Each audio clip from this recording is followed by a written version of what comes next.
grab hold of your flies. This is a podcast for nymphers, strippers, swingers, and dry fly guys. It's the show that brings you stories, instruction, and conservation from three guys who live it every day. This is the Open Fly. All right, show 4, post Super Bowl week. Where's the music? Dun, dun, dun. Yeah. We have some interesting stats for you. Derek's going to read those off. Things having to do with our recent Super Bowl victory in this area. Derek, go ahead and let us know a little bit about what's going on there. If you watched Super Bowl 48 and you're a fan of math, like Kirk is, big fan of math, we're going to start with some little simple addition. 48, 4 plus 8 equals 12, 12th man victory. Mm-hmm. First score in the first half and the second half, 12 seconds in. First touchdown in the second quarter was at the 12-minute mark. Russell Wilson passed for 206 yards. That's the oldest area code, I think, in the city of Seattle, maybe other than 425. Well, maybe there's a 425 connection, too. I don't know. No, 206 is the older one. 206 is the older one. Yeah. Oh, yeah. Seahawks scored 43 points. 4 times 3 equals 12. Fourth show, 3 guests equals 12. 12th. No, fourth show for the Open Fly, 3 hosts, 12. What did I say? Don't worry about it. Okay. Well, You said it wrong. 12th. Yes. What does all that add up to? Yes. Holy crap. I think today is also the 6th. So where's a 2? We need to pull a 2 from somewhere. 12 squared, 144. Yeah. Yeah. All right. Go 12th man. Yeah. Hawks. Seahawks. All right. This is a show about fishing, believe it or not. You have not tuned into the wrong show. Well, Seahawks, it's another name for the osprey, which is a fish-eating hawk. There is ospreys in some of my fishing spots that I watch. Yeah. Pummel fish the entire time I'm there. It's a good time. So we are in a roundabout way still discussing fishing. Very roundabout. Yep. Sea. We fish in the sea. Mm-hmm. Yeah. It's all connected. Yeah. Cool. All right. So, welcome to episode 4 of The Open Fly. Today we're going to be doing guide stories with Derek. He's going to be interviewing Patrick Timmins from Colorado. And then we have a very special guest in a man that needs no introduction, Hank Patterson. Your fly fishing guide. The Tim Tebow of fly fishing. It'll be an interesting little dynamic here because Patrick Timmins is probably one of the most authentic people that I've ever met in terms of just as a person in general, but as a fly fishing guide and hunting guide. This guy's got a hat that's probably caught more fish than I have in my lifetime. So it'll be interesting to hear the little history he's got. So yeah, it's a good hat. It's a great hat. It's a lot like your hat, Kirk. How many's yours caught? He's got an awesome hat. Indeed. Well, all right. So moving on, we're going to move on to our listener feedback segment. I think last show I called it customer feedback. So all you valued customers, thank you for sending us your questions and comments about our show. Kirk, take it away. First up is Jen, who says, I just listened to episode 3, and thanks for mentioning the greenbacks. I've been involved with them for the last couple of years here in Denver, go Hawks, since I started fly fishing, and I really enjoy the work we do and the people we've been involved with. Bravo. I can't wait to hear when you start talking about women fly fishers on the show. Neither can we. Yeah. We talk about that quite a bit, actually. Yeah. You just don't hear Off air. It's all good things, mind you. Absolutely. Yeah. Because we all look and act like see link above. Well, I don't see a link above. We don't do video on this audio show. Yeah, just joking, but really, this is always a nice hot topic, or can be. Wink, smiley face. Peace out, peeps. Keep up the good work. Thanks, Jen. Yeah, thank you. We will. Yeah, we do have some female guests in the pipeline. Yep, absolutely. We have a ladies-only show coming up, don't we? It was going to be a ladies-only show. I think now it's only half ladies. Yeah, because we can't discriminate against the Y chromosome. Well, okay. Yeah. That would be wrong. Very. Next, Matt Byrne writes, subject, legs swinging. This is not the ladies' show. Kirk, I know what you mean, man. Brotherhood of the 30-inch inseam. 30 inches is pretty generous. Yeah. It's probably that's long-handing a 30-inch inseam. It's usually 14. I'm all about the inseam. I have a rather short upper body. Hey, Kirk, are your feet 12 inches above the floor right now? Hey, 12. I haven't felt my feet since I sat down in the chair. Can you see your feet though? I can because I have very large feet. Mm-hmm. Okay. And they're closer. Yeah. Plus you work out. Wiggle, wiggle, wiggle. Okay. Next email.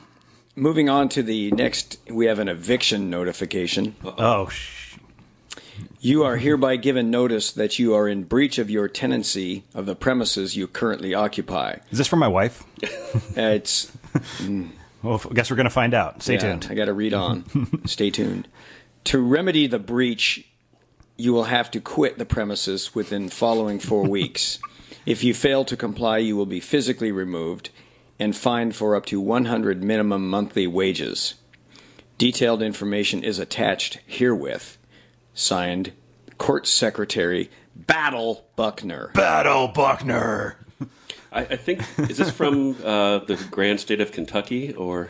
It didn't say, but we received no fewer than several dozen of these signed by different people. Well, we're squatting then. Yeah. Yeah. Squatting.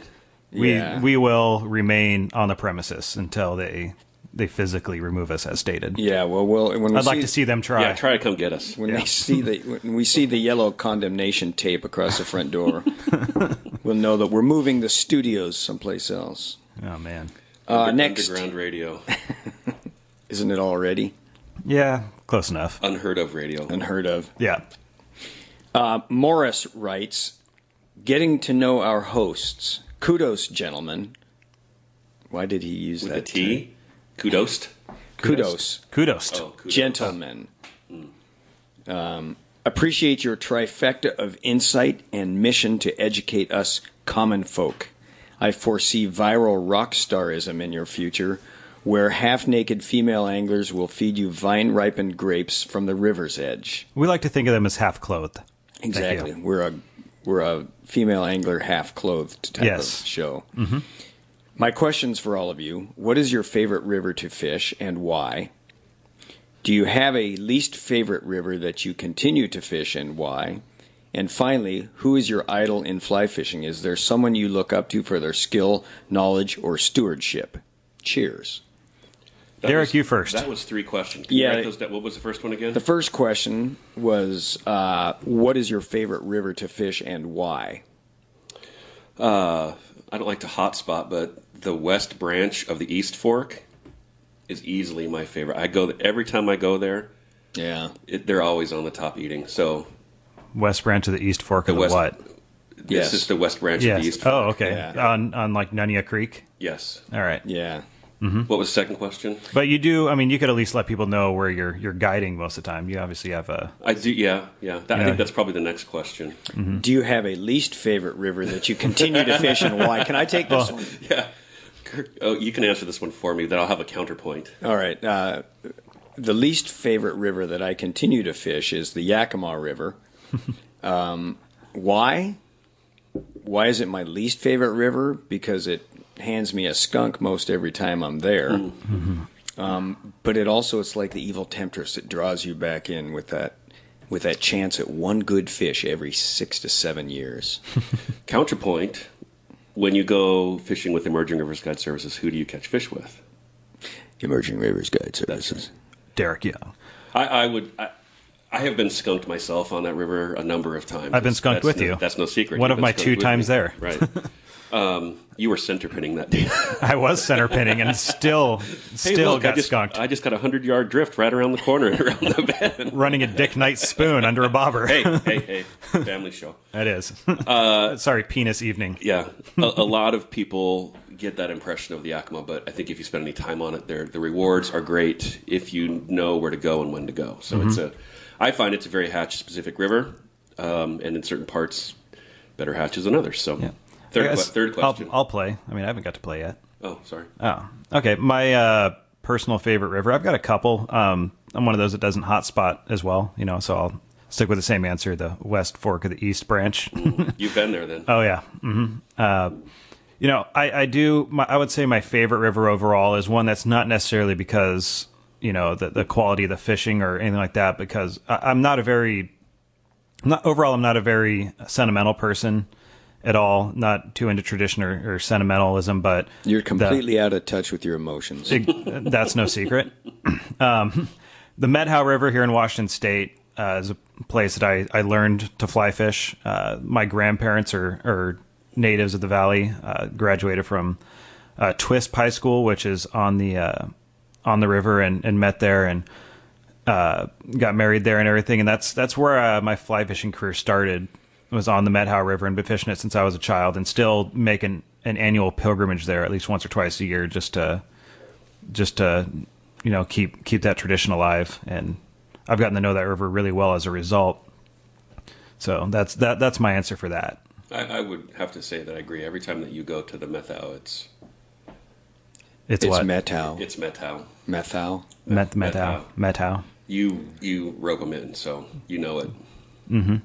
Yeah, I can go there and put up numbers when most of the other people I talk to go there and don't do very well, and it's not because I think I'm way better at fishing than them. It's just because I've been fishing there a lot more than most people, and kind of just walk right up to the spots where they typically hold. But I've been handed some solid skunkings there too.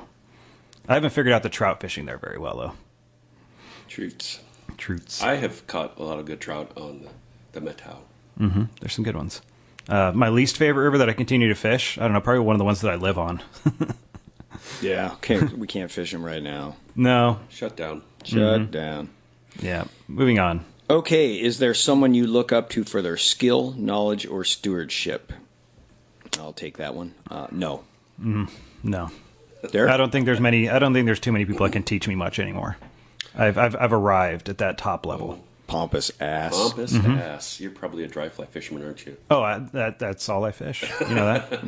18 parachute Adams all year round. Yeah. No, I've been fishing with several guides in the last couple of years, just on rivers that I live pretty close to, and have paid them just because. And I go into those situations. A guy like Jim Kerr on the Olympic Peninsula, go and pay him and go into this and say, pretend that's my first time fishing. I haven't done this before. Tell it to me like I'm 5. Because if you take that approach with anybody you fish with, you're going to learn something. And I think the minute you go beyond that and try to act like you're better than everybody you're fishing with, I just don't find as much joy in fishing at that point. So I'd say whoever I'm fishing with that day is somebody I'm going to try and learn something from. Yeah, that's a great answer. I mean, I've learned a lot from the people that have been at the front of my boat in terms of style, presentation. I mean, I've fished with people that I'm always in the back. Yeah, you're always in the back of the boat. That's by design. So yeah, I mean, a couple guys that stand out. First show with Shane. That was a big show. Mm-hmm. He owns that, and it's in his soul. So I think that's one person. Even Jason, who we did the next show. Small, I mean, it's hard to find too many average anglers. I mean, that's. And what he describes himself as, he's just your everyday guy with a regular job that, is mediocre at fishing at best, and just has a passion for getting out there and being a good steward to his local streams. And I think that's something more of us need to step up to. Yeah, I would agree. Absolutely. Good person to emulate. Mm-hmm. All right, moving on to our last comment is from Pat Thurman. He's written in before. He has written in before, and he was the winner of the Alpha 3 reel. Yeah. He did. He won our first drawing. Yeah. So congratulations. He even sent us pictures of it on his new two-handed rod. And he's sending me a dozen Seahawks flies. Did he lose a bet? He lost a bet to me in Super Bowl. They're nice little like Juju Batis patterns, which in Seahawks size 12, blue and green. No, they look like 16s. So it'll be that won't do. Oh, it'll be a nice springtime. Mm-hmm. Speaking of Super Bowl bets, I actually had 2 bets out there for. I should be receiving 26 cans of PBR Tall Boys from the 2 guys that lost their bets, but I think they're men of low integrity, and I'll probably never see the. We got to try to get Mr. Hunt on the boat. Yeah, and enjoy those 26 PBR tall boys. It'd be a lot cheaper for him to drive all the way over here from Idaho Falls than to... if we can get him out of the Caribbean or Mexico, wherever he's at right now. Yeah. Dude's got a sweet job. Yeah. Anyway, Pat Thurman writes, just got around to episode 3 and I am seeing a trend. Why do you guys, Evan and Derek, Hi. pick on Kirk so much? I also wanted to say, as part of your talk with Brian Kosminski on the topic of Facebook, Facebook has been great as far as meeting people with the same passion for fly fishing, fly patterns, articles, etc. It's been a huge resource for me. That's about it. P.S. If you read this on air, Evan, can you not point out any errors in grammar or punctuation? Well, There are a few in there. but Evan didn't read it, so he won't point them out, but I will. Can you hand me that highlighter and the red pen? I'm going to go. We're still within regulations here. Have at it, Kirk. No, I think Patrick knows his... Nobody likes a smarty pants. That's right, his shortcomings. So we'll just move forward and hope that he does better next time. Yeah. Do we have anything to say about his email? Do we want to answer, why do you guys, Evan and Derek, pick on Kirk so much? Because it's easy? It's low-hanging fruit. Yeah, Does that have anything to do with my 30-inch inseam? I think that the more that you know about Kirk, the more apt you'd probably be to not pick on him. Mm-hmm. He's the first person I think that ever told me when I said, "So you're an ex-Marine?" He says, "No, I'm a Marine. There is no such thing as an ex-Marine." And I wish. And he's like a black belt.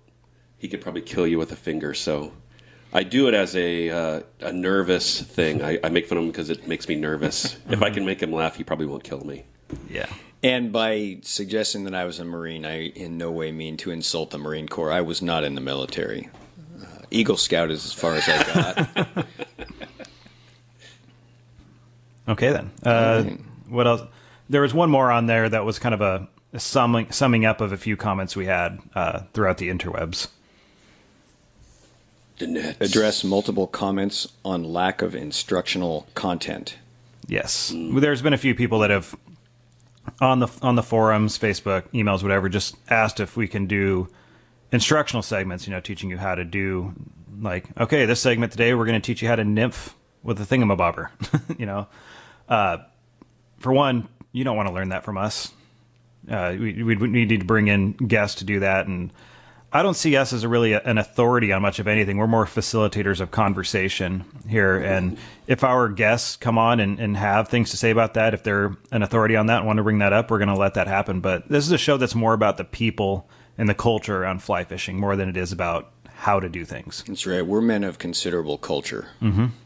Derek, you look like I think it's so difficult to teach somebody something over the radio. So yes. I just quickly, in the 3 seconds it took me to say that, I just tied a perfect double surgeons. Yeah. Kirk, why don't you hold those lines up to the microphone there and teach our listeners how to do a blood knot? Okay, so close attention right here.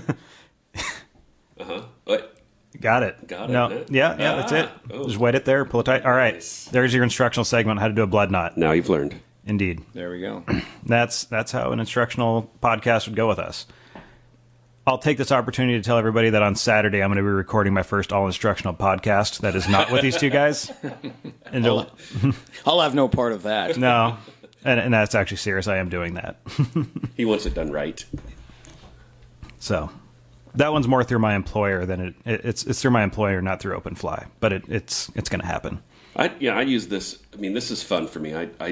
That's what I do for a meager living, is teaching people how to fly fish. So I don't want to do that on the radio. I want to do that on the river. We want to talk about stories and the people, the culture, more the who and the what and less how.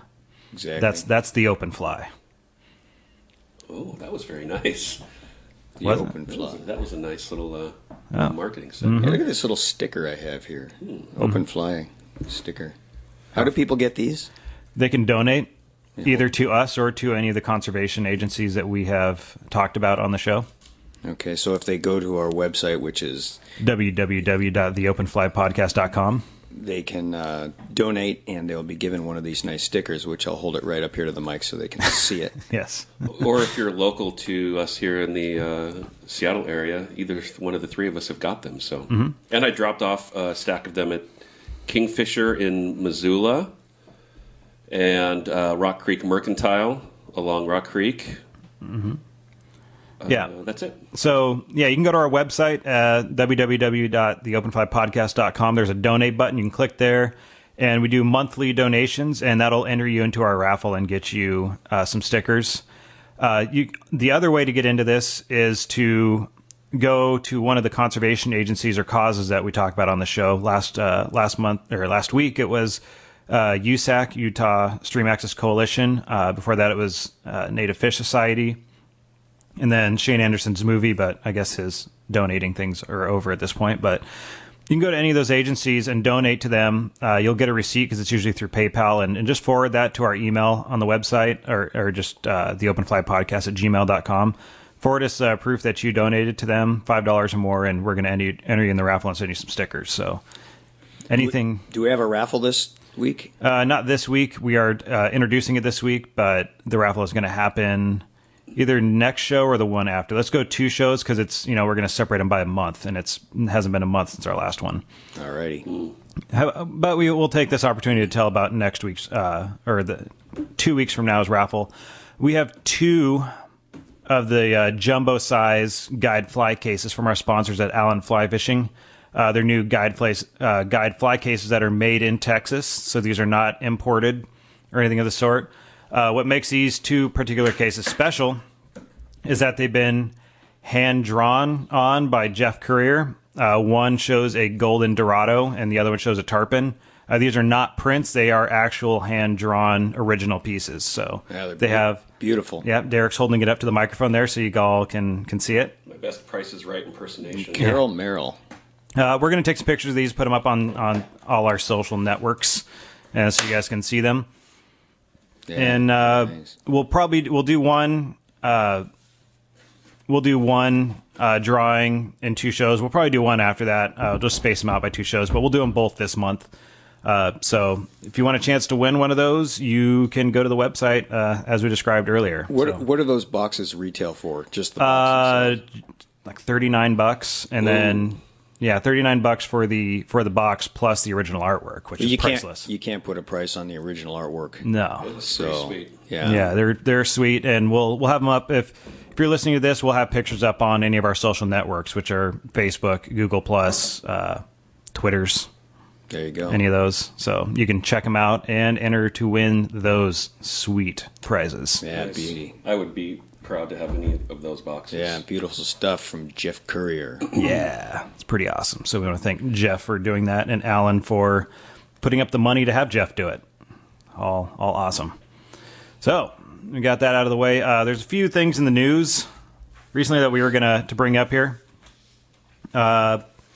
First is, so on the first show, we talked to Shane Anderson about a little bit about what's going on in California. He brought up that there was a drought going on right now, in addition to all their steelhead recovery efforts that have been going well. They this year have a really bad drought that's causing issues, and sounds like this year California is banning fishing in several rivers because of the drought. Yeah, they're in dire shape down there. Mm-hmm.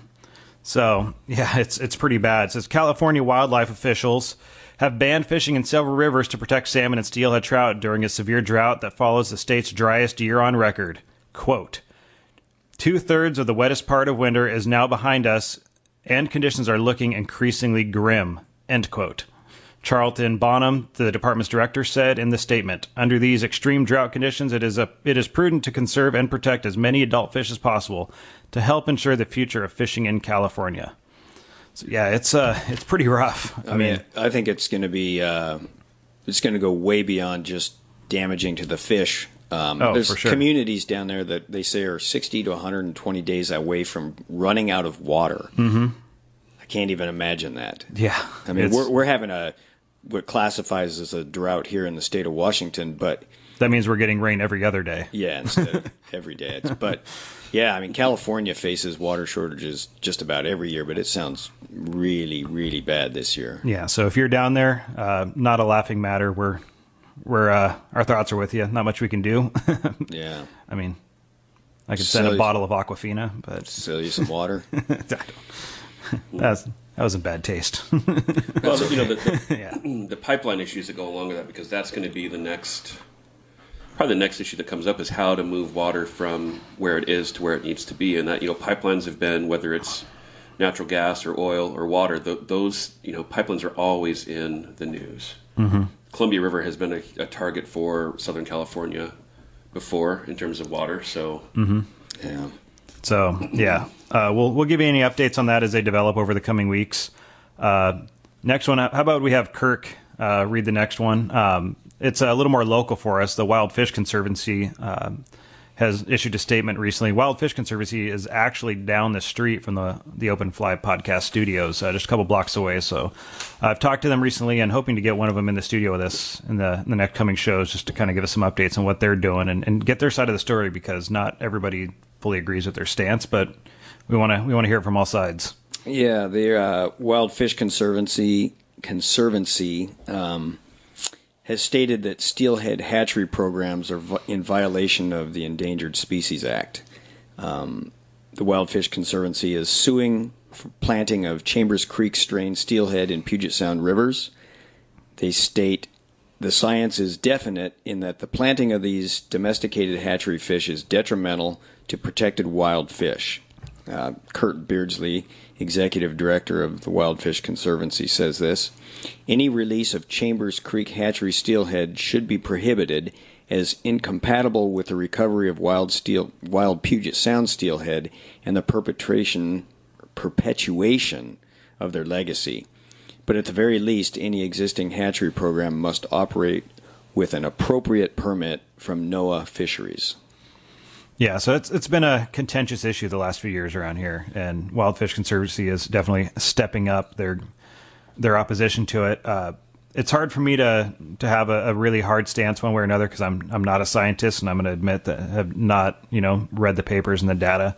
I do have friends that are biologists that work in some of the rivers in question, and they are on these rivers daily, and I would say the ones that I know are pretty much in agreement with what's going on at the Wild Fish Conservancy, and they've stated themselves that they see the Chambers Creek stock as detrimental to the wild fish. So you're going to get a different story from some other people that that are also knowledgeable in that regard, but that's what was issued by the Wild Fish Conservancy, and hopefully we'll get them in here to talk about it. Should be a hot show. I wish we could have people calling in for that one. Yeah. That's a tough one, because I keep thinking of metaphors to kind of communicate the issue. And basically what it is the hatcheries are seen as a way to supplement the runs, right, like for harvest and for angling pressure. And right, with these Chambers Creek stock, the science that they're pointing to is saying that they're not supplementing, they're replacing. Mm-hmm. So for all these hatchery fish you're putting in there, you're cutting out that many or more wild fish. Yeah, so it's a capacity thing for me. It's how many fish can this system support? And I guess the best analogy for me is, imagine that you wake up in the morning and you're going to go to the zoo with your kids and your family, and you walk in the front door and there's a sign in the front of the zoo that says, due to whatever changes, all of the lions that exist in the United States are now going to be put in our lion pen. So when you go, there may be some that get out. Proceed at your own risk. Yeah. There's a capacity for the number of fish that these systems can hold. Exactly. And if it's higher than what nature says, mm-hmm, dumping in hatchery fish isn't going to solve any problems. You can't artificially expand the biomass capacity of that system. It's a carrying capacity. So yeah. It's a hot topic. It's one that's... There are multiple sides to it too. We're kind of telling it from one side, mm-hmm, and yeah, we're not going to pretend that there isn't data to support otherwise. Yep. Right. My personal stance, not as an expert, but just my own personal stance is, I think Chambers Creek stocks are lame. Even if they do come back, they have a less than 1% survival rate. When they do come back, they come into the river and shoot straight back to the hatchery. So the angling opportunity on them is limited to begin with. So if they're providing that little angling opportunity, and causing issues at all, I just don't see them as worth it. I mean, on the Skagit system, which is one of them, is part of this lawsuit. Each fish that's harvested is well over $1,000 per fish harvested, and that goes up every year as the returns go down. Why were Chambers Creek origin fish chosen? I think when they first domesticated them, they were seen as a pretty hardy, a good strain, a very diverse strain, but over time that's become domesticated, and now they're about as cookie cutter as you can get. Every single one you catch looks exactly like every other one. Right. They're lame fighters. I mean, every one that I've caught has barely fought. I mean, they just kind of roll over and accept it and come in. They're terrible biters. For them being terrible biters, they provide little to no recreational opportunity for fly fishermen, unless you want to, use a lot of nymphing techniques right in front of the hatchery. They're not going to do a whole lot for you. Right. So I see little to no benefit on Chambers Creek stock. There are hatchery programs in the state that I've seen work well, and they almost unanimously are all broodstock programs, but that's a whole other topic, whole other can of worms.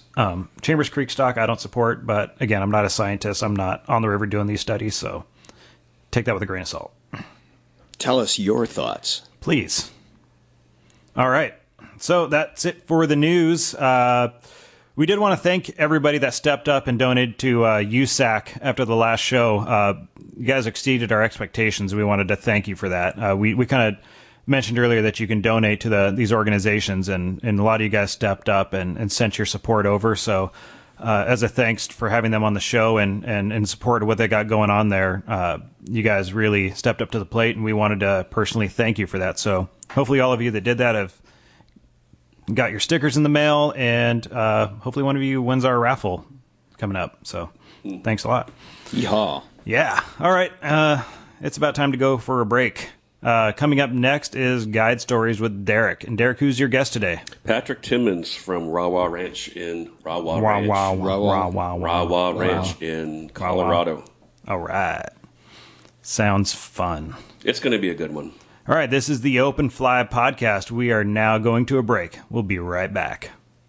Now back to the Open Fly.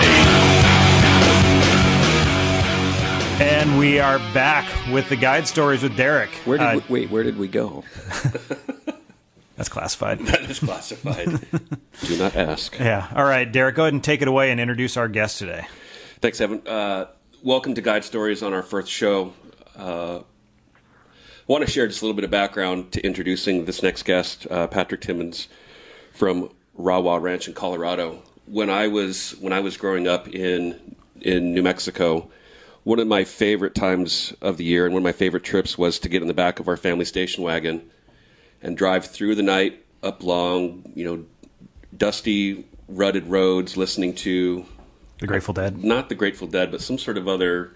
Like, what was that show that Leonard Nimoy used to do about the strange and mysterious? Or I don't know. Anyways, Star Trek? No, I can't. When I think of you, the only thing I can think of is Grateful Dead, because that's, yeah.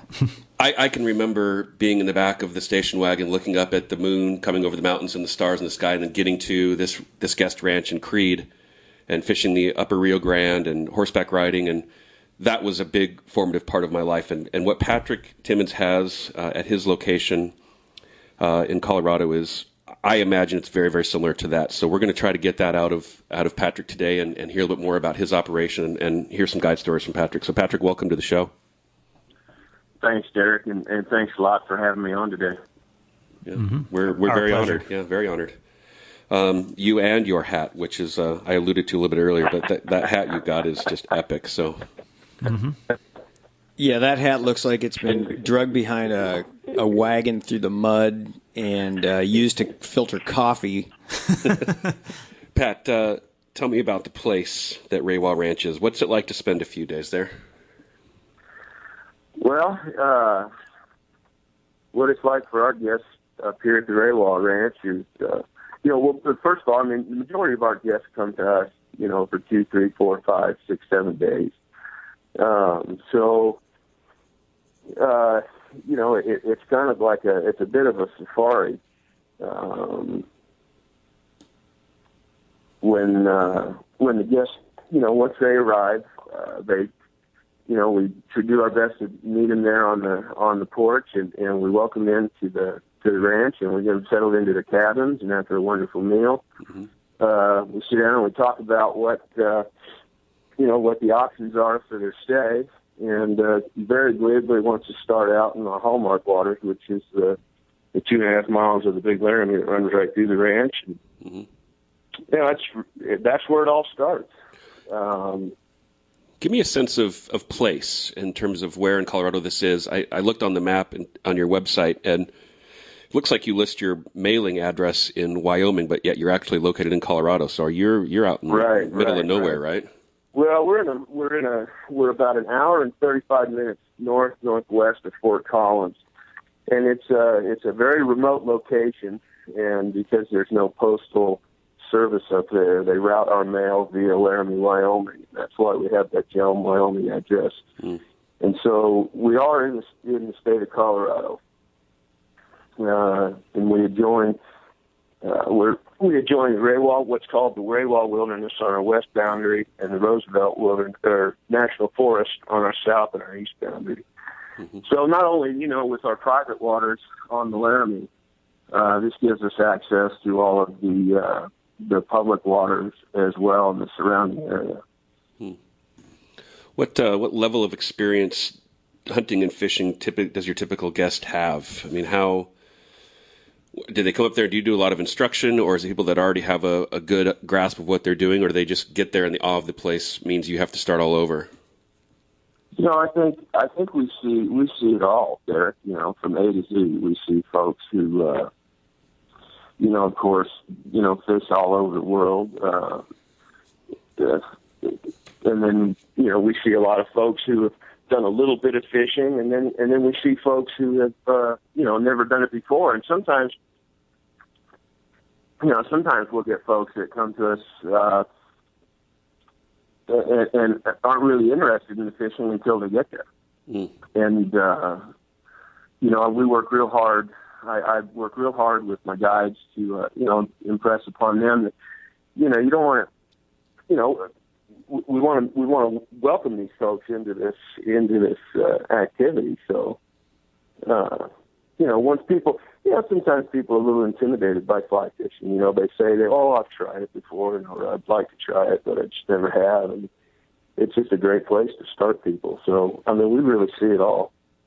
We've got that question before in comments about someone who wanted to start a career in fly fishing, whether it be some part of the industry or guiding. What does the guide interview or prospecting process look like for someone who wants to come to Raywall? I mean, what are you looking for in a guide in such a unique place? Well, I've been doing this for a long time, and now that I'm hiring guides, I think to me one of the most, probably the most important thing is their ability to get along with different kinds of people. Of course, they all want to impress upon me, their fishing skills, which are extremely important. But it's getting along with folks on the water, because as you have good days, you have bad days, and so you want to have guides out there with your customers that regardless of the conditions or whether the fishing's good or bad all day long or part of the day, that they're fun to be with out on the river, and it's a great experience for them. Yeah, people skills are often overlooked in guides. Oh, without a doubt. Look, yeah. I talked to wants to talk about the fishing part of it. But I talked to a lot of guide wannabes, and all they talk about is, I think I'm ready. I know how to fish real well, and they don't seem to have that. They don't seem to know that they need to be an entertainer as well. Sure, no, that's right. I'm really lucky and pretty blessed with the staff I have. When I started developing this fishing program at the ranch in 2006, when we got a hold of it, it was just me to begin with, and then I have some friends that have been in the business for a long time that are here in this area, and I started to kind of pull on them as I would gather up more fishermen, and now I'm up to a point where I have 5 on-staff full-time guys, plus my outside guys, and for my guys that are there full-time, they have to, when they get there, it's a lot of phone interview if they're coming from out of state or whatnot, and so you never really know until you get with them on the water, and and you see how they react to that whole situation. Mm-hmm. And it usually starts with me taking them on the river, and we wander through the river, and we just kind of get to know each other a little bit and interact, and it gives me a real good feeling about whether what kinds of people they're going to get along with better. I mean, some guys get along real well with kids. There's some folks that are just suited to work with kids, and then because one of the things we run into with such a diverse group of anglers is that you have, you get guys that, I'll get phone calls from anglers that want, they say, well, I've been fishing for, 50 years, I don't need a guide. Well, that's fine. We're not going to go out there and try and tell you exactly, everything you need to do. But, it is kind of nice to have somebody there to just, take the picture, net the fish, and that kind of thing. So, like I said, I've got a great staff, so pretty lucky that way. Nice. You're a destination place, so like you said, you're quite a ways away from everything. And one of the things I like about what I do, or where I guide, is that oftentimes I'll get a little bit of decompression time after a trip. Whether it's the truck ride back, or if I've got multiple days in the river, then I've got the evenings to myself to decompress. You are there around your clients and your guests all of the time. So how do you separate living on the ranch, existing to share it with others, and still find time for yourself and your family? Well, I mean, that's just the nature of our whole situation. There's a lot of togetherness. We try not to be as far as our guests go. We try not to be too, in their face all the time. We like to sort of stand back and let them sort of immerse themselves in the surroundings and in the entire experience, not just the fishing, but in the dining room at night, and everybody's telling of their tales and adventures of the day, et cetera, et cetera. And then as far as the family part of it goes, look, I mean, I'm a lucky guy.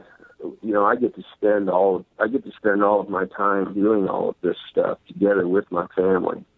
I mean, the nuts and bolts of this whole operation is that it is a family operation. I mean, it's me and my wife, Melanie, who's, if anybody knows her and me, she's certainly my supervisor. And then having my kids grow up in this environment, getting to meet all kinds of different people and whatnot, it's really not, and it's seasonal, it's not like it's something that's continually year-round. So once our season ends, we do get that break, and we come back to the Fort Collins Ranch, and we get to be, just our family again. So it's a balance, it's a real balancing act, but I wouldn't trade it. I wouldn't trade it for anything, especially for the kids. I mean, it's good to be kids in that world. Agreed. Yeah. Yeah. What's the river like as it flows through the property? I mean, you said you got 2 miles of the Big Laramie. Right. Is it pretty easy fishing water, or do you have some challenging sections for the more experienced angler? No, yeah, without a doubt. I mean, there's some little, there's easy pickings, but then there's some real technical areas, especially when it comes to casting and getting into where you are. The thing that's really unique is the river itself. It's one of very few river drainages that really sort of falls true north. So and there's only 30 miles of it in the state of Colorado. So and of those 30 miles, 25 of those miles are all private.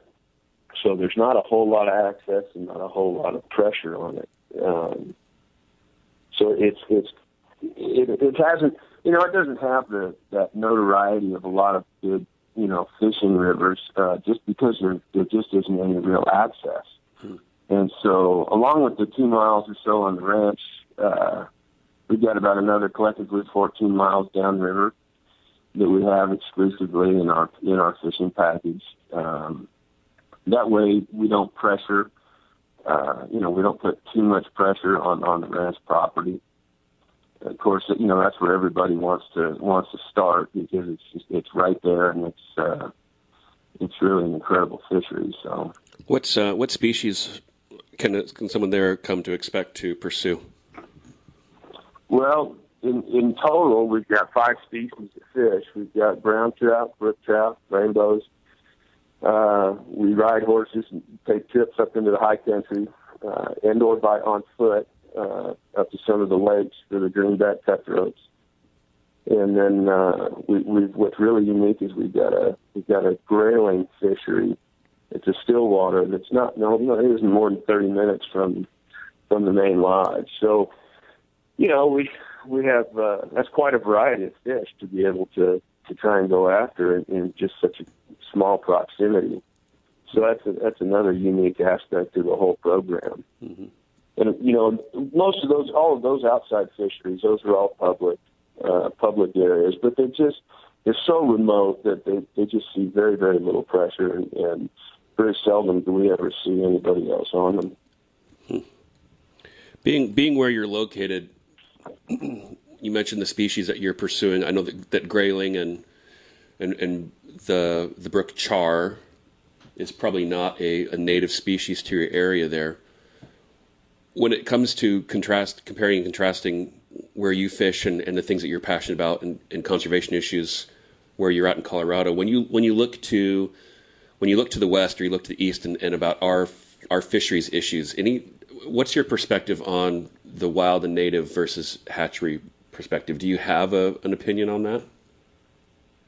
Well, I think in some cases, Derek, look, it'd be great wouldn't it be wonderful if all of these cold water fisheries were just chock full of wild fish? But I think it may be too late for some of that in some of these areas. These other fish have been introduced and they're there. Mm-hmm.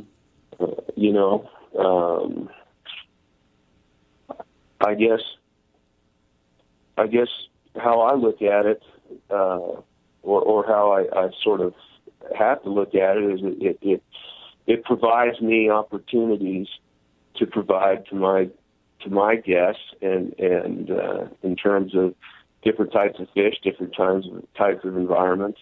So I don't know if that really answers your question or not. Well, they don't supplement any of the fisheries with hatchery fish, do they?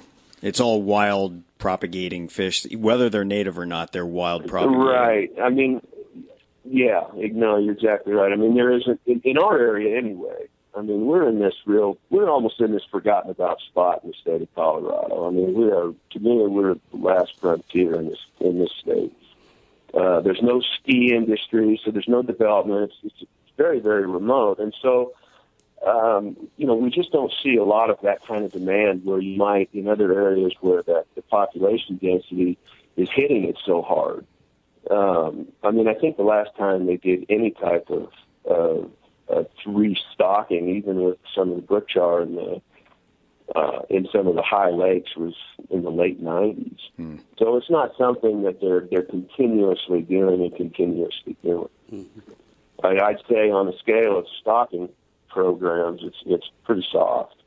A lot of anglers will. But the fish, and part of that is that the habitat is so well designed and strong that the fish have they're really propagated and they're doing well. Mm-hmm. Pat, a lot of anglers will have a good luck charm or superstitions when they're on the water. Do you have any? Oh, Derek, I'm not a superstitious guy, and as far as good luck charms go, I think that's probably that old black hat. Yeah. It seems to be when things get serious, that's what I go to. I try wearing ball caps, but I have to tell you that the first time that I met you was in Bozeman, probably 4 years ago, maybe 5 years ago now, and right. I walked into the rendezvous, and God, there was probably the most authentic looking person in terms of doing what you do that I've ever seen, and that hat is something that I remember from the very first time. So I've seen you maybe twice without it, and I swear I don't recognize you without it. Well, it feels funny. It does. It feels different when I don't have it on. Yeah. But and look,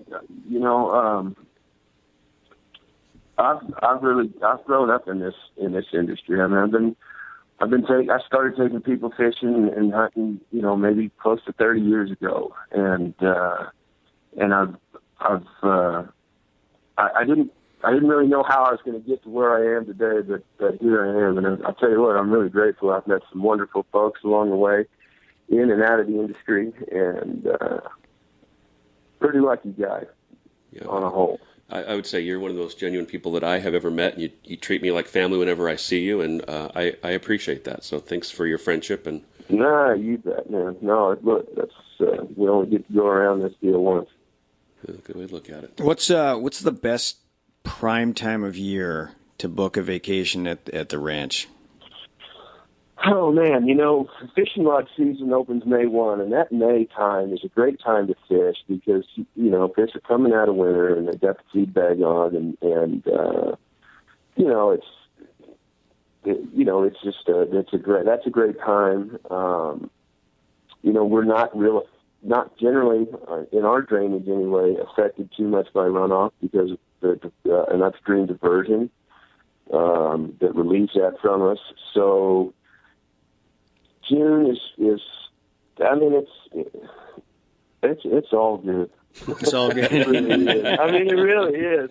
I mean, May 1st to the end of October. Of course, things change. Some of our venues aren't as available in the early end of things or on the later side of things. So we start with the Laramie in May into June, and then once Mother Nature backs off and we can get into the high country, then we start working up in the still waters and a lot of the small stream stuff that we do. And that's generally pretty dependably open by the end of June. And so July, August, into about mid-September, all of that is available.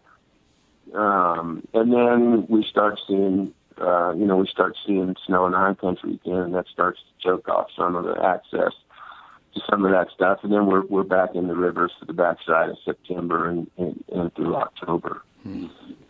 So I guess, the best time is probably in the middle when if what you're interested in is a 4, 5, 6 day safari and never step in the same kind of water twice. Sign me up. Yeah. That time of the year, all of that stuff is wide open. And that gives you that opportunity, for the Raywa Super Slam on those 5 species. Ooh, the Raywa Super Slam. Nice. Nice. Yeah. So tell. It's actually pretty cool. We'll get folks. Sure, it's not for any rainbow trout, brown trout, brook trout, or whatnot. But when they get an opportunity to go after the greenback cutthroat and that grayling, just as kind of a something extra, they really get a kick out of it. So, well, I'm already there in my head. So thanks for sharing your stories and putting us there as well. Tell us how to find you online, Facebook, all that good kind of stuff. How do we get a hold of you and figure out how to book a trip with you? Well, you can go to our website, www.raywaranch.com. You can go to our Facebook page. It's Raywa Ranch /Orvis Endorsed Fly Fishing Lodge.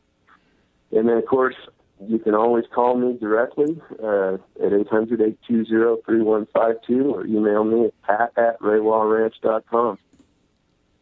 Cool. Spell Raywa.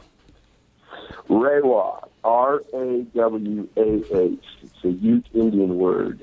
All right. It means abundant, wild place. Yeah. Awesome. Sounds Cool, fairly descriptive. All right. Very nice. Well, Pat, thank you very much. That was great. No, hey, you guys, I really appreciate it. Yeah. All right. Good talking with you. Yeah. Good talking to you guys too. Thanks, Yeah. Pat. We're gonna wrap this up. Thanks, Pat. We're gonna get going here. Okay, you guys have a good rest of the day. All right. Bye. All right. Bye. I think I actually cut him off when he was about to say something. Oops. All right, that was cool. It's a part of Colorado that I hadn't really thought much about. that whole area. I mean, there's area, you hear a lot about Colorado, but that little section, that's kind of what he said. It's kind of off the radar, and that's pretty cool. But only an hour and a half from Fort Collins, so it's remote, but it's not like a half a day's drive to get there. Yeah, I think geographically, if you're looking at a map of Colorado, it's dead center, north of center, north and west of Rocky Mountain National Park. So, yeah, amazing sounds. Very, very I'm going to see if I can talk my wife into letting me go there, or perhaps joining me. Yeah, it sounds actually like a pretty cool spot, especially if you wanted to. I mean, we didn't really touch on it, but the hunting there also would be. Yeah, go in the fall and hunt elk. Because living here in Washington, the big game hunting is, well, it's combat. It can be. I bet he's got birds there too. Oh yeah, birds. I like birds. Cool. Well, that's Seahawks. that is Seahawks. yeah, but we don't want to shoot those. No, protected. Yep, indeed. All right, so that wraps up our guide stories, but we are going to do a bonus guide stories on this show, and that means we are going to talk to a man that needs no introduction, but we're going to introduce him anyway. World famous guide Hank Patterson, and we are going to get him on the line here. And now we have on the line Hank Patterson, the Tim Tebow of fly fishing. Hank, thank you for coming on. No, it's a pleasure to have me. Indeed. All right. What a coup for your show. Yes, it's, they call that a coup. Yeah. A coup? C-O-U-P. Coup for your show. Oh, yes. Imagine, what's the listener base right now? I mean, give me an idea of how many people have been listening to the show. At least 3. There's 3 in the studio. Wow. I'm thinking, you throw my name on there, you put it on Facebook, you're going to have 9 people. Yeah, wow. That's a multiple of 3. Right? It is. Yeah. That's exactly why we brought you on. Without you, this show would stay garbage. Yeah, exactly. No, I haven't heard it. No, we haven't heard this segment. Mm-hmm. There's absolutely nothing for you to learn here, and that's it's great that you could come on here and just take it to that next level. It's amazing. I learn very little wherever I go. Yeah. Well, you don't have something that I try to live with. You probably have learned all there is to learn. Mm-hmm. Well, or taught it. Yeah. I mean, you've been at this at least 4 years now? 4, 9, maybe 15, something like that. Mm-hmm. Give or take. Yeah. What did you do before this? I was a sports salesman. So I supplied sports to a major retailer throughout the Northwest American territories. Right. Yeah. Sports. Sports. Sure. Yeah. The market's good for that right now. Yeah. Well, I mean, you don't think about it. People don't think about it. They're like, you go to the store, you're going to have a picnic, and you pick up some sports, and you never stop to think somebody in this world, that's what they do. Yeah. They make them, they package them. Somebody sells them. Somebody's career, they live and die by whether or not, Walmart is going to buy some sports. Yeah, sports are real hot around Seattle right now. Yeah, we're in Seattle, and sports are real hot right now around here. Oh, yeah. No, they're huge. Yeah. Huge. Everybody wants a sport. I mean, you're going to go camping, you don't want to have to take 2 utensils. You want to kind of narrow that down to a 1-utensil situation. Right. So, and I know I'm making it sound really killer and, really magical, but it sucked. Mm-hmm. So, I was a fairly depressed individual back then, but, Well, then we don't want to dig up old bad memories. So let's talk about fishing. You've got your instructional videos on YouTube that really have changed the entire fly fishing world and how people view how they approach streams and everything. So we want to find a little bit more about that. So. Yeah, I mean, when I took up fly fishing, and I started watching what guys were doing, I sort of felt like people were sort of set in their ways, just doing the same thing over and over. Einstein's definition of insanity is doing the exact same thing over and over, and fly fishing to me looked insane. So I decided, you know what, I think we need to start doing everything just a little bit different, and the results speak for themselves. Absolutely. I mean, if you've seen That's some of the catches, I speak for the results, but right. You get them. I mean, if you've seen some of those things that Crazy Reese has pulled up on some of those videos, it's remarkable. Well, when I first met Reese, it was on Silver Creek in Idaho, just outside of Peekaboo. Sure. And he's down there and he's catching fish. He's catching fish after fish after fish down there, and they're all I want to say they're in that 12 to 14 inch range.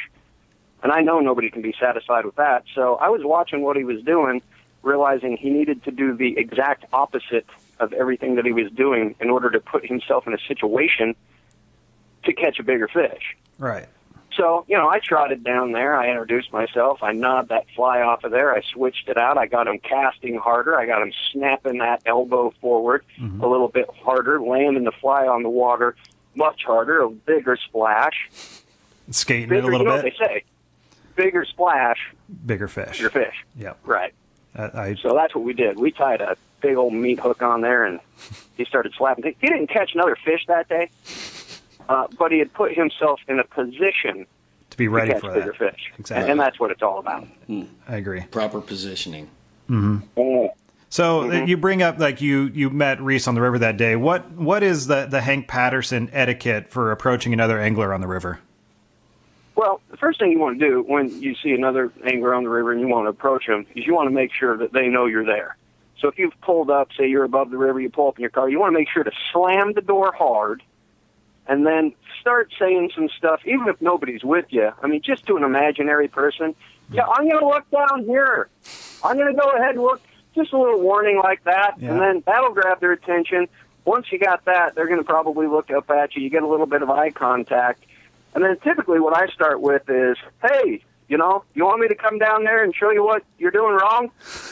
And then I'll trot down there and do that for them. And what angler doesn't appreciate a guy like me, a world-renowned fly fishing expert and guide, high school graduate, coming down there and taking his fishing to the next level? For free of charge. Well, I'll normally, put a hat out at the end of the tutorial. But You'll yeah, send him an invoice. Yeah. Hey, you don't talk. If they have no pride, and no moral compass, they'll go ahead and take it for free. Right. But if they have an ounce of pride and a little bit of a moral compass, and They'll support your realize business. That's what I do for a living. They'll throw down a couple $100. Yeah. Hank, one of the things that I don't see on your videos is, and there's probably a reason for it, is you don't oftentimes take people out on a boat. You probably row back upstream as good as you row, downstream. Yeah. So how come you don't take people out on a boat? Are you doing that to keep people out of your favorite spots? I will take people out on a drift boat. So as a guide, a large percentage of phone calls I get are people that want to go out on a drift boat. And I'm absolutely willing to do it. There's no better drift boat caster in the world than me. But the thing that they need to realize is that they're rowing the boat. I'm not going to row the boat. I mean, they've hired me as a fly fishing guide, essentially to teach them how to fly fish. It's an impossibility for me to do that if I'm rowing a boat. I'm not a boat rowing captain guide. I'm not here to teach you how to row a boat. So I'll take you out in a boat, happy to do it, but you're going to row. The good news being, again, that you're going to have front row seats to one of the finest drift boat casting demonstrations you've ever seen in your life. You won't fish that day, but you will learn more that day than about you what could you're learn in 1,000 days of fishing. About what you're taking Absolutely. away from the experience. I have found that I tell people all the time. They're always like, I think my dream is to own a drift boat. And I always tell them, it's like, look, the last thing on the planet that you want to own is a drift boat.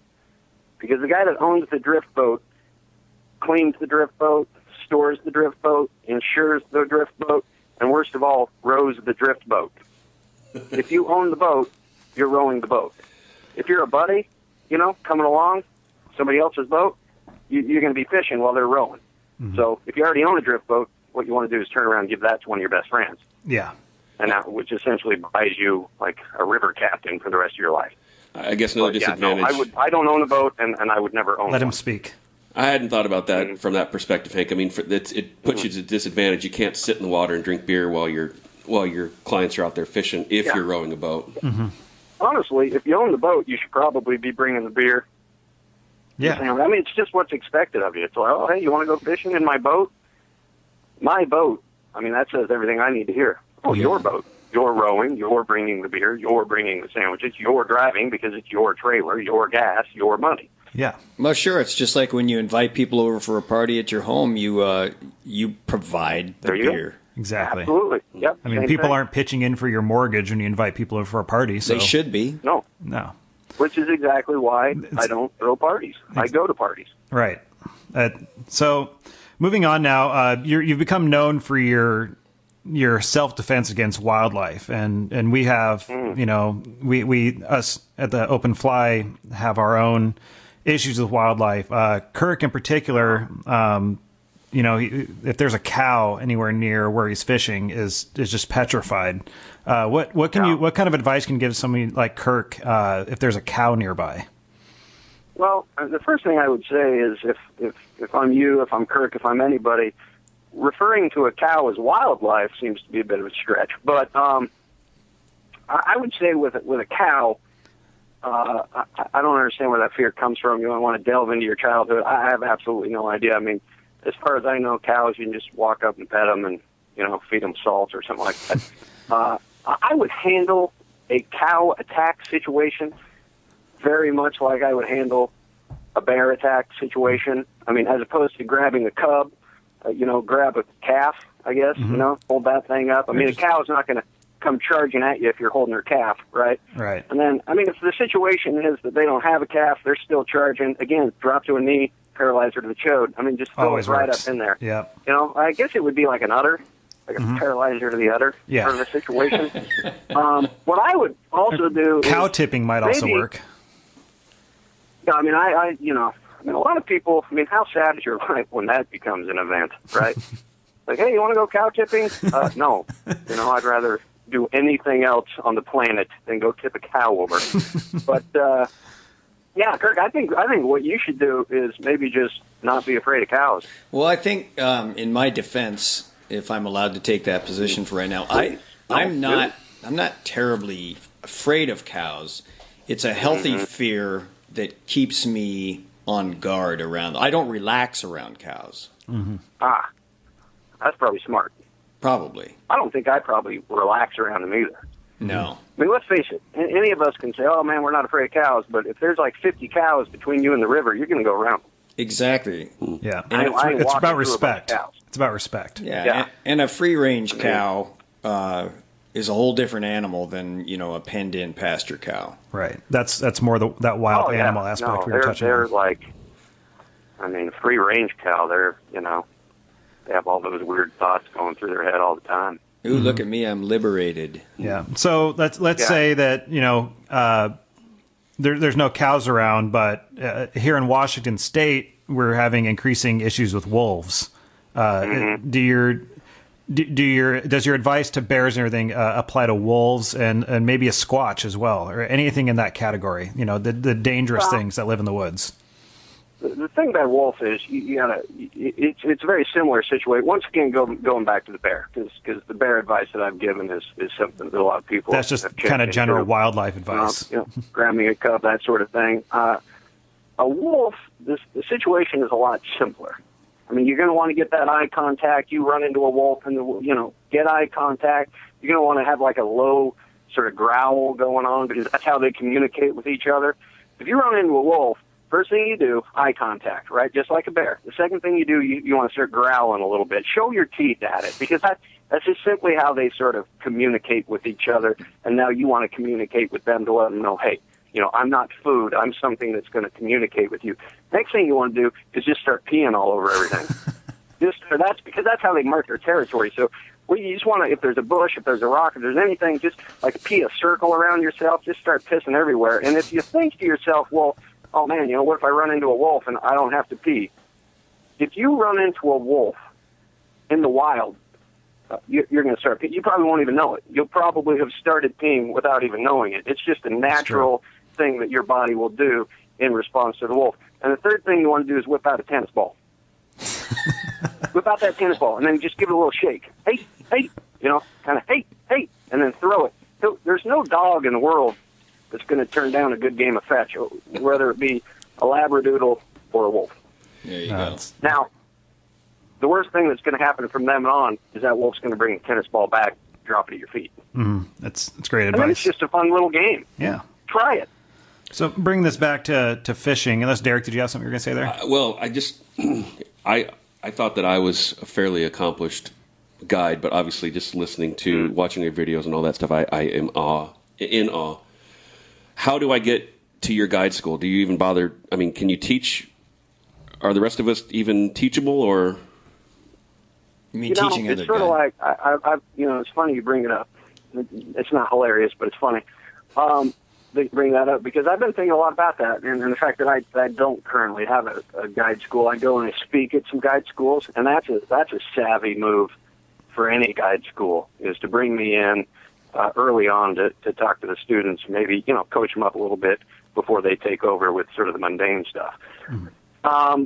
What I would say is that it's sort of a domino or a pyramid, domino, maybe a pyramid sort of thing. I've started thinking to myself, if I teach one guide how to guide the Hank Patterson way, and he teaches 2 guides, and those 2 guides teach 3 guides, and then exponentially down. So those 3 guides for each of the 2 guides have to do 4 guides, and those 4 have to do 8. And it wouldn't be very long before there'd be, like, say, 1 million people out teaching the Hank Patterson way.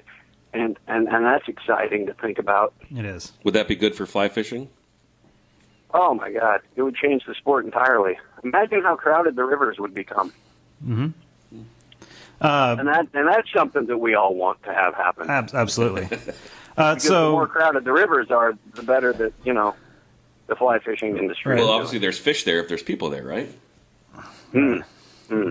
So bring this. People okay, go ahead. would argue that I drive people away from the river. I don't understand that. No. No.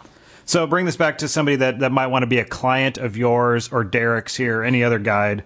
Let us in on a little bit about proper tipping for your guide. Like when somebody leaves you a guide tip, what are some guidelines that you request or that you want to let clients know before they book their next guide trip? Yeah, people ask often, it's like, how much is too much? When it comes to tipping a guide, and that number doesn't exist. There's no amount of money that's too much. I mean, if somebody wants to hawk their home and, cash in their IRAs and whatever and give me all the money that they have in the world, if that's what they want to do, I'm willing to take it. You want to give me $1 million as a tip? That's fine. There's no amount of money is too much. The thing that you really want to think about is how much is too little. And that number is anything below 95%. Right. So if I take you out on the river, it's going to be, say, a $1,500 charge for the day plus the 95% tip, and so it's going to be like $4,500. That's a deal. Okay, so I got a question for you. It's a great deal. So you support guide tipping, and yet you're opposed to cow tipping. Yeah, they're 2 totally different. Who just asked me that? That was Kirk. Is that, yeah, man, Kirk, you're just not doing yourself any favors. At first you're afraid of cows, and now the whole tipping issue, it's 2 different. They call that a synonym or an anonym or an anomaly. And it's an onomatopoeia. That's an onomatopoeia. Onomatopoeia. Yes. Okay. Yeah. So tipping, to push something over, is an onomatopoeia to tipping, as in giving Hank Patterson money that he so desperately needs. That's like a spork versus a spoon or a fork. Yeah. Homeless guide. All right. Gotcha. Well, Well, thanks for that clarification. So did you guys have any other questions for Hank before we let him I go? took English.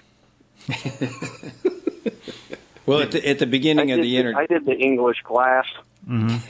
Hank, thank you for coming on and boosting our ratings. We couldn't have been happier with what you left us here, and we really appreciate your time. And we'll you can send us an invoice for your time, and we'll be sure to tip you 95%. I appreciate that. Yeah. So I appreciate you having me on. And your buddy Travis should be nearby. If you want to put him on the line, we'll give him an interview. Yeah, we should do like a weird, transition. Oh. We should make like a weird transition noise. yeah, some weird So ghosts. that people go, oh, okay, now Travis. I'll see what I can get. Travis. So, How about a nice So, hi, Travis, me. moo? hi, Travis. How you doing today? I'm good. How are you? Good. So, everybody, this is Travis Schwartz. Schwartz. How do you pronounce it? I pronounce it Schwartz. Schwartz. But it's not. It's Swartz. 'Cause Swartz. There's only a W. There's no CH. No, there isn't. So, I Travis pronounced my own last name incorrectly. Travis Schwartz, I like that. Yes. a.k.a. the man behind Hank Patterson, which is going to be the second half of our interview. So, Travis, thanks for enduring the first interview there. Yeah, no kidding, right? I mean, it's like, you guys at least get to leave, you know? I have to still hang out with Hank. Yeah. Like, a lot. You know? I have a lot of friends that ask me if he could please stay home while we're on the river. Oh, God. Is Hank going to be coming with us? Because it'd be great if he wasn't. Yeah. So, obviously, this is a side that most of the Hank Patterson fans don't really get to see or hear about. So it's cool to talk to Travis about Hank and the man behind Hank, which sounds bad, but you know what? Hank, it does. Hank's keeper. Yeah, obviously, Hank Patterson has become, it seems like everybody on the internet that fly fishes it knows who Hank Patterson is at this point. You see it all over on all the forums and everything. So it's obviously made a pretty big impact on, just kind of the lighter side of the fly fishing culture, the comedy, the entertainment. And I can't think of anything that's come before it that's anything like it. So it's been really cool to see that progression of the videos over time. Yeah, no, it's been fun. It's been very interesting to become a part of the fly fishing industry. So you I knew nothing about Yes. going into it. I mean, I really didn't. Reese worked for Loon at the time when we first started this, and so he knew the industry, knew a lot of people. He'd been to a lot of shows, but I didn't know anybody. I mean, I was a fly fisher, but as far as knowing anything about the industry or knowing anybody in it, nobody, nothing. So you weren't a guide. I was the guy that walked into the fly shop and was like, "Oh yeah, who's this idiot?" Yeah. Then you put Has out that a funny changed? video, and yeah, it did. It did. We started noticing it. We were in, we started noticing it in Utah. We were in Utah doing the Wasatch fly fishing show, which I saw you there, and I saw Hank give some casting lessons at that show. Yeah, that was Hank does not do that anymore. Yeah, Hank. That got a little out of control. It did. Yeah, it was last year at that show right by Salt Lake City, and Hank shows up, and at these shows they do casting demos and little demonstrations, and Hank shows up to do a casting demo and bringing people out of the crowd to do. I think it was like he had 1 minute to do as many snaps as possible. Wasn't that what that was? People were going to get hurt. I agree. We had a guy throw a beer into the casting pond. We had one guy start running in the water, raining down the casting. And I thought, the whole time I'm thinking, somebody's going to get injured. Yeah. And we shouldn't do this anymore. It maybe went a bit too far. We don't, we don't want to hurt anyone. Well, I mean, that's not true. Yeah. We wouldn't mind if they got hurt. Make for a good story. Well, people have to be accountable for their own actions. Yeah, Hank wasn't telling them to throw beer or run into the water. This is true. The horrified look on some of the faces there in Utah at the casting pond. I wake up in night sweats every now and then. Just thinking, I don't think everybody there understood the joke. They did not. But got a guy over there. Really good. We had a really good time at that show, but it did sort of. It told me Hank needs to do other videos, types of presentations that are a little bit more in control, right? As opposed to handing the reins to somebody else. Yeah, Travis, because clearly they want to impress Hank. Who wouldn't? Right. Yeah, Derek has a question for you. Derek, go ahead. Yeah. Yeah, the first time that I saw the concept or the idea of Hank Patterson and Reese, I was with a bunch of other guides, and my first response was, like when you're a little kid and you see your parents naked, you're just like, what did I just see? Because it honestly, it felt like a little bit of an honest reflection, and man, I wish there was times that I could say the things that Hank is saying and do the things that Hank is doing. How did that concept of Hank Patterson come about? I mean, as a guide, I watch what you do as Hank, and sometimes it feels like you're making fun of guides. At the same time, it's something that maybe needs to be made a little bit fun of how serious some people do take it. Yeah, I think that it was like taking the seriousness of it and just blowing it out of the water, and I mean, the concept came a long time ago. I did a different project where I had a different character that was very much like Hank, who fancied himself a stand-up comedian. and was planning to put on a stand-up, comedy show, but he was just as big a idiot and completely unaware of his own self. And so recently we're working on this project, on a documentary project for Real Recovery, and we're trying to raise some money to do that. And the Drake magazine was having a contest, a filmmaking contest, and Reese had sent that to me and said, "Man, the grand prize, $1,000. We could use that for the film." And humor was one of the categories. And so Reese said, "You should take that character that you did years ago and make him a fly fisherman."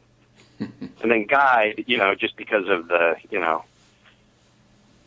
just seemed to fit. I mean, he'd be a guy that would know everything and would want to teach everybody how to do everything wrong, and just has absolutely no sense of himself. And I tell people all the time, I don't go dancing. I don't dance. And the reason is because I'm way too aware of myself and how ridiculous I look when I'm dancing. And Hank Patterson would really be a big-time dancer because he is so unaware of his own self and the things that come out of his mouth. There's no awareness and there's no filter to the things that he says. I think my favorite was when you were talking to Reese about Reese's boss sent Reese, or Reese's boss's wife sent Reese some X-rated photos. Yeah. That was good. It was great because I don't think Reese knew I was going to say that. He did look pretty surprised. I think that some of those jump cuts are later takes because I do think he's like, "Whoa, wait a minute, what?" Yeah, he actually, people always ask, like, "Well, how does he not laugh, or why does he never talk?" I'm like, "Oh, he laughs and he talks. It just gets cut out." Yeah. But yeah, I like that one too. I think it's that was a pretty good example of his lack of self-awareness. Yeah, again, another, not aware of even what he's saying at the time. Mm-hmm. And more self-confident than in his misinformation. Right. Than anybody you would ever meet. I mean, and that's sort of the idea behind it. So basically, you're just taking that whole concept of making fun of guides so over the top that nobody should be able to take offense to it. Yeah. It's funny when people say, "Oh man, I had a guide like that once." I think, well, I hope to God you jumped out of the boat or didn't tip him. I mean, if I had a guide like that, I don't know how long I would last. I mean, unless I thought it was really funny. Right. But since then, I had never been out with a guide either.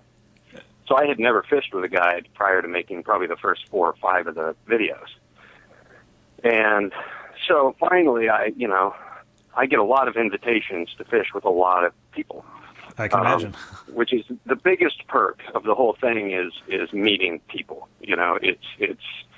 I meet a lot of really great people. There's, fly fishing is full of people that have very like interests to mine and people that I instantly have something in common with and can enjoy their company. And that's the biggest perk. But I'll tell you that guides, a good guide is worth their price in gold. I mean, the things that you really can learn from a guide, I tell a lot, and a lot of my friends now are interested in fly fishing because they've seen the Hank stuff, and people that didn't fish, and I say, go get a guide. It's like golf. Well, other than me telling people don't golf. But that's, I just don't do that. That's just stupid. But you're less likely to get your balls in the fishing, rough, too. I say, man, just get a guide. Don't have me teach you all this stuff. Don't have somebody else. Just go get a guide, spend a few $100 and they'll take you out and they'll teach you, anything that you want to ask them. They, a good guide is a good teacher. And so that's why I'm not a guide. Hank would never admit it, but I certainly would admit I've learned more about fly fishing in the last year and a half than I knew, having been doing it for 20 years prior. Yeah. It's amazing what you can learn when you go fishing with people that's what they've made of their life. Yeah, so it was as if Hank Patterson was meant to happen. Mm-hmm. Yes. Definitely. Yes. Yeah. So you touched on the subject of with Reese and doing this documentary for Real Recovery and all that. Can you tell us a little bit about real recovery and how that ties into the Hank Patterson thing? Yeah, so Reese and me had talked, we've been friends since high school, and we had talked for a long time about wanting to make, a fly fishing film, because that's what, I produce film and video and for a living. That's what I do for a living. And so I said, man, I'd love to make fly fishing film. We just could never find a topic. And Reese had been diagnosed with melanoma, and he was going on a retreat with this organization, Real Recovery, of which neither of us really knew much about at the time.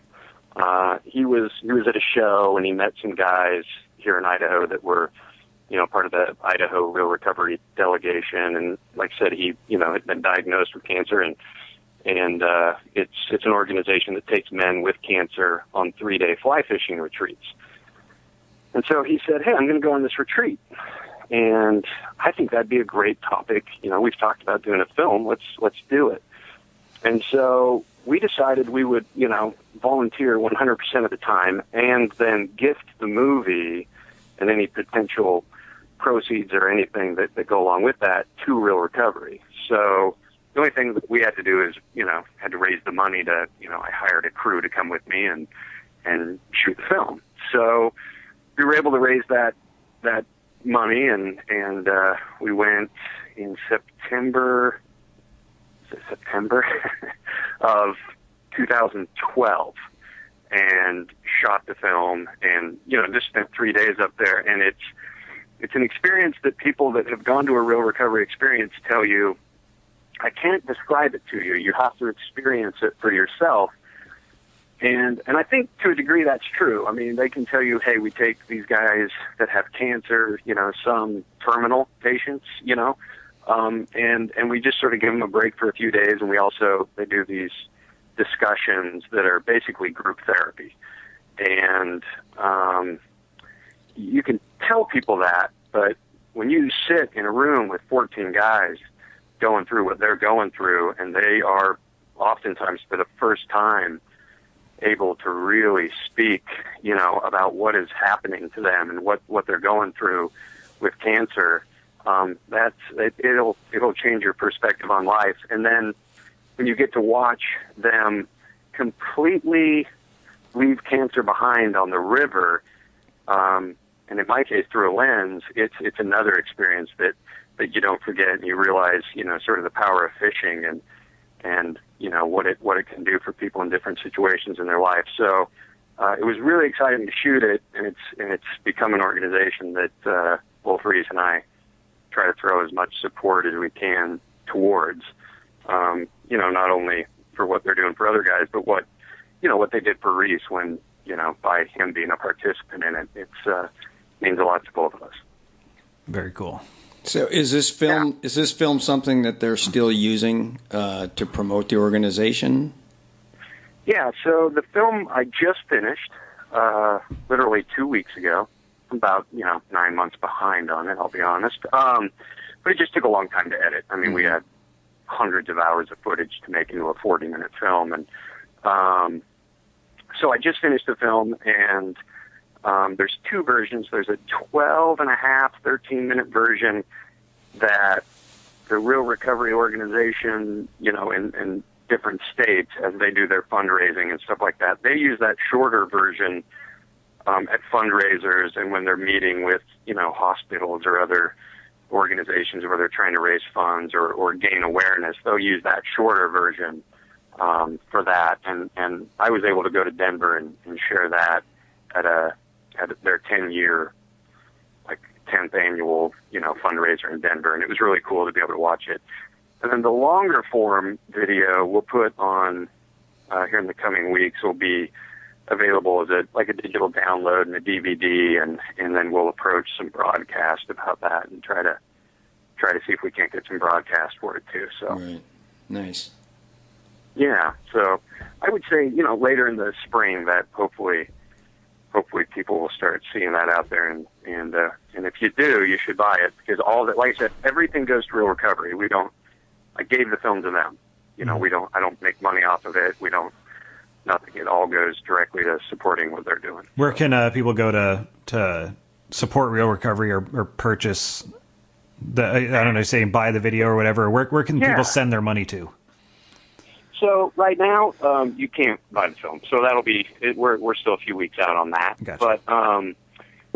But if you follow the Hank Patterson Facebook page, Hank will certainly announce that, hey, the Trout Jousters, the guys who make Hank Patterson, also made this, and so we'll put some information out there through the Hank Facebook page, and then Real Recovery. I should know this, but I'll admit to you, I don't know the URL. I think it's realrecovery.org, or it might be .com. I'm sure the Googles will point you to it. If you Google Real Recovery, you'll find them, and that's real, like a fishing reel.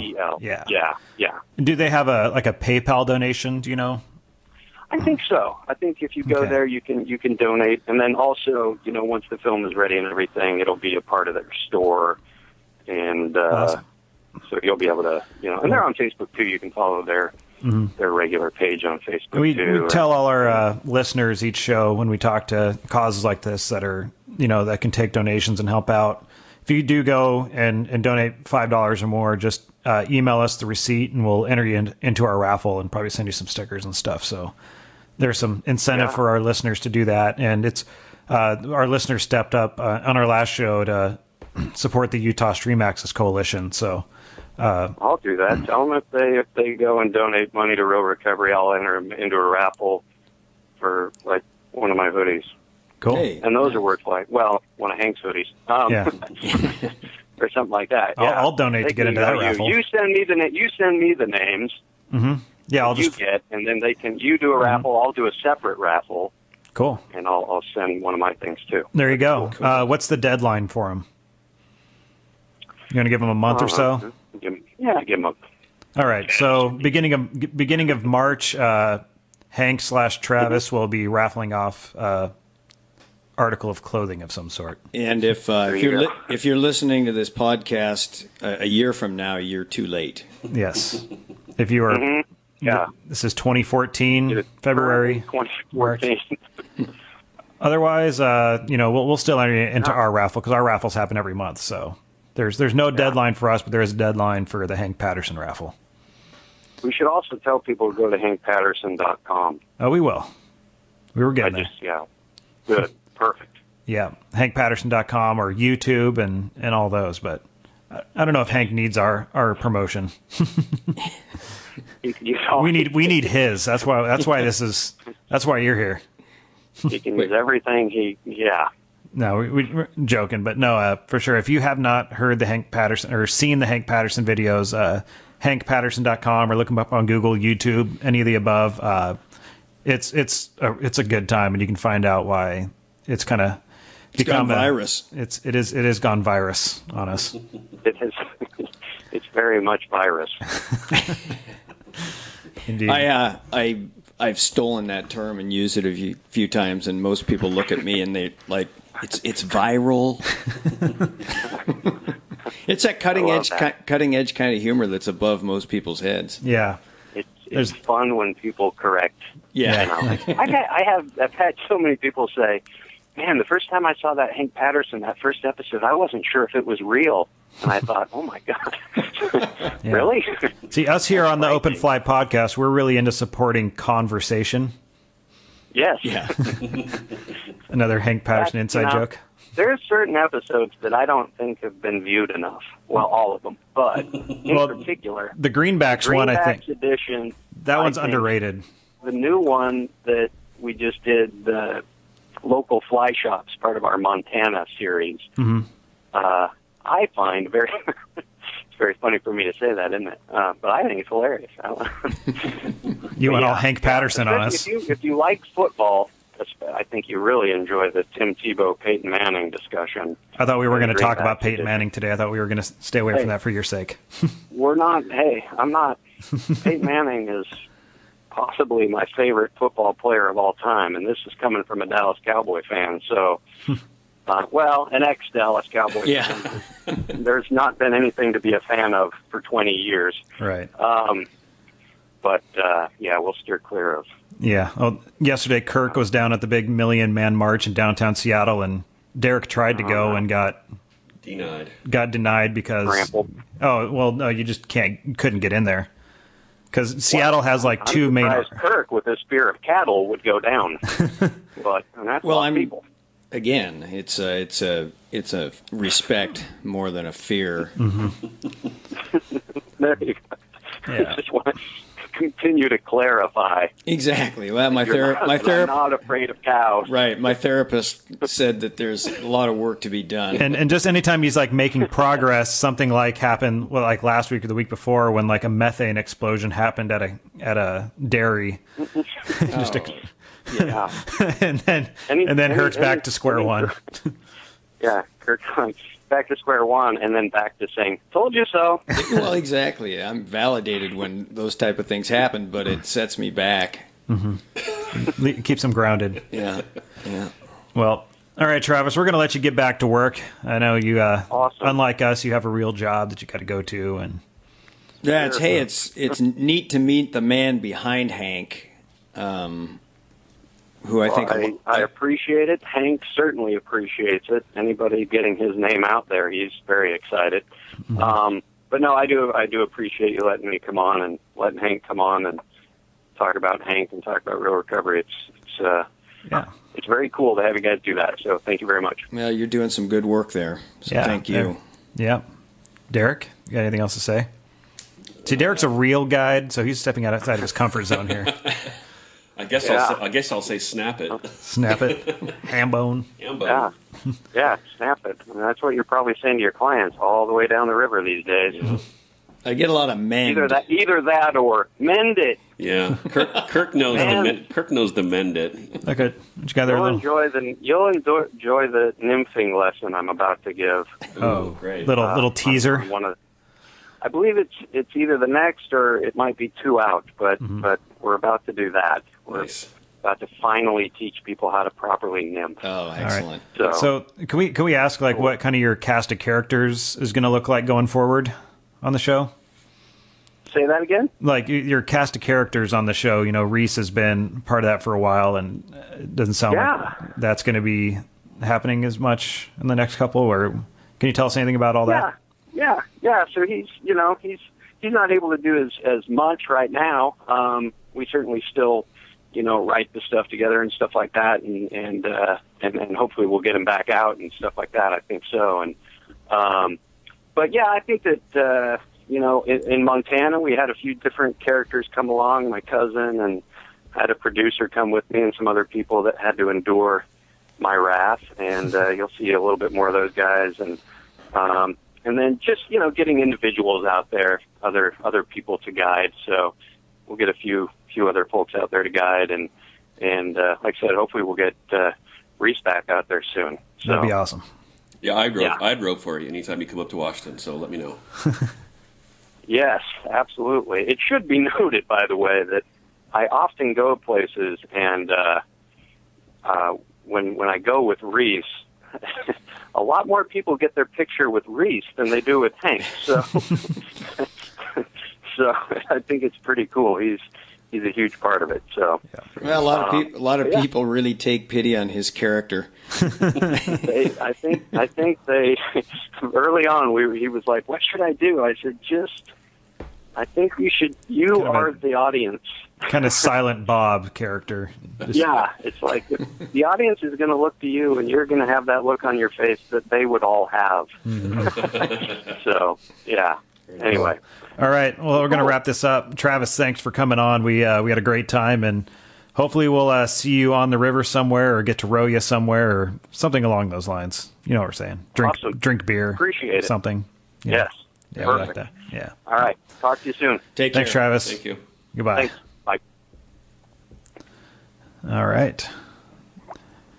That was great. You guys got anything else to add before we wrap this up? No, I really honestly think that it's interesting to hear about the guy behind Hank, because he has become a phenomenon within the fly fishing. Probably more so than he anticipated. Yeah, I mean, it went virus. And, it did go virus. But a lot of people don't understand the impetus behind Hank. It's not just for the sake of laughs and giggles. There's a real reason for the awareness. Right.